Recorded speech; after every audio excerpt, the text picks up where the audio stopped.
چنانچه که الله جل شانه اهداف و مقاصد یک جوان مسلمان را در قرآن و سنت بیان نموده و مثل صحابه رسول صلی الله علیه و سلم که همانا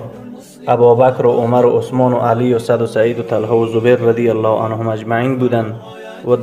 در موقف‌ها و استعدادهای مختلف خدمات خیلی زیاد و جهانی برای امت اسلامی انجام دادند. می‌بینیم شیرمردی نظامی و جنگی و مبارز و مجاهدی اکبر خالد ابن ولید رضی الله عنه که با علمیت و تعلیم خیلی کم 70 شهر به دست او فتح شد. سبحان الله. اسامه بن زید رضی الله عنه جوان 19 ساله که امیر 1,00,000 نفر تعیین شد، یعنی 100,000 نفر زیر مأموریت او و از او اطاعت میکردند در لشکر. مثل عمر رضی الله عنه خلیفه دوم اسلام که همانا به اسلام